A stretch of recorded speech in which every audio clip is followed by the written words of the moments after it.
What's up guys, it's UCEC Specialist, and Battlefield 2042 may have just created its best infantry-focused map.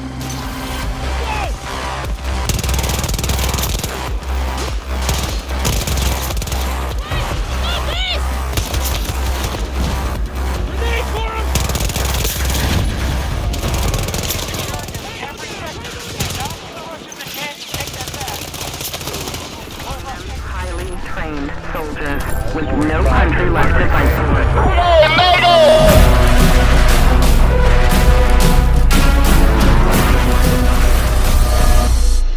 The U.S. and Russia are both being accused of fielding armed no-pats in an escalating fight over vital resources. Now, it's no secret that I like tight infantry-focused maps and have held Manifest in rather high regard since the very beginning of Battlefield 2042. However, since we started getting more well-made and better-looking maps like Stranded, Renewal 2.0, and Spearhead, which appears to be a community favorite, Manifest started to fall behind. With lackluster graphics and empty areas, Manifest really started to feel stale ever since the team began upgrading their maps, but I'm happy to report that after Update 3.1, Manifest could arguably be the best map in the game. While the map does still have issues, which I'll speak about in a moment, the overall look and feel of the map has come a far way with its rework. First and foremost, this map and its rework address issues that I brought up with my review of Spearhead. Unlike many of the maps in Battlefield 2042, Manifest allows more cover from indirect fire in vehicles, more lane options, and more player choice. The majority of Manifest offers tight areas where players collide and have to get creative, while many other maps offer a more look first, shoot first approach with more open areas. Just check out the kind of problem solving I can perform on Manifest, something I doubt you could recreate on many of the other maps.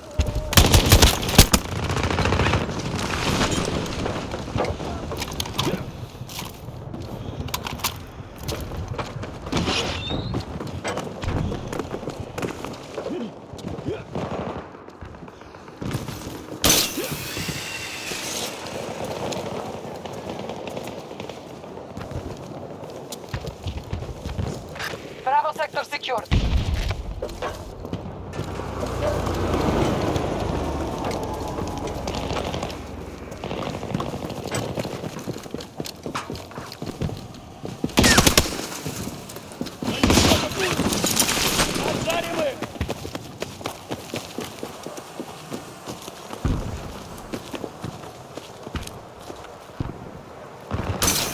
Grapple in place! Our enemy has been captured.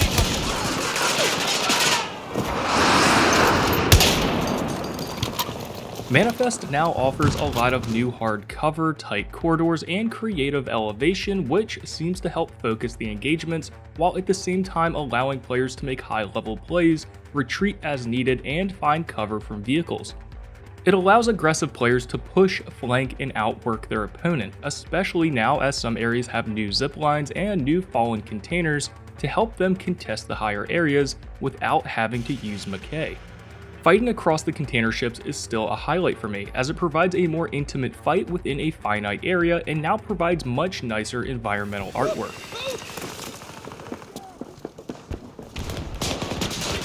Much of what was open space has now been filled in with more hard cover, like the infamous shipping containers, sandbags, and concrete barriers, as well as smaller artwork like road cones and puddles, which makes Manifest a much more structured and much more complex map when compared to the rest of what Battlefield 2042 has to offer.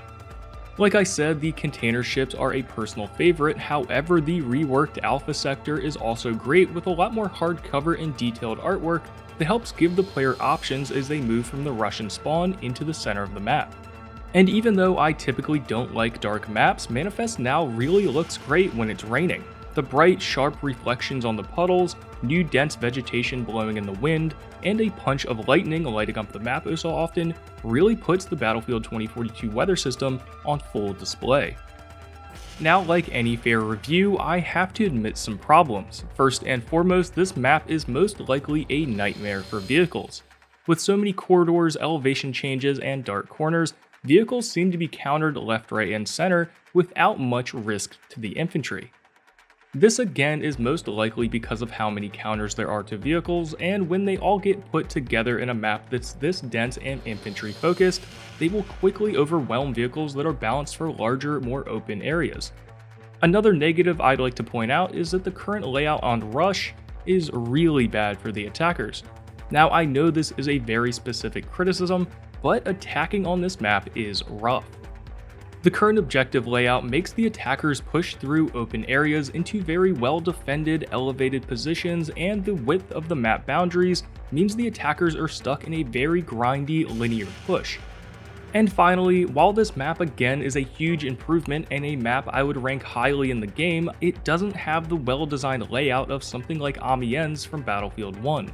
Battlefield 2042's manifest is much more circular and haphazard, and forgoes the traditional and robust layout of maps like Amiens, Metro, Devastation, or Siege.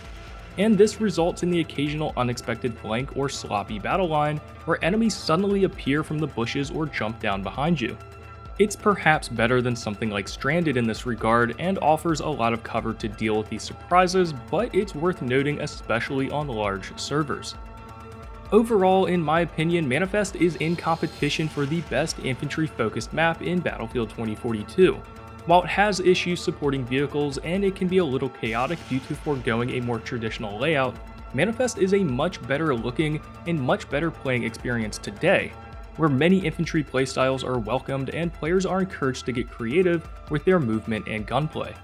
But guys, drop your comments below and tell me what you think. For everything else Battlefield, stay tuned and subscribe, and as always, thank you guys for watching.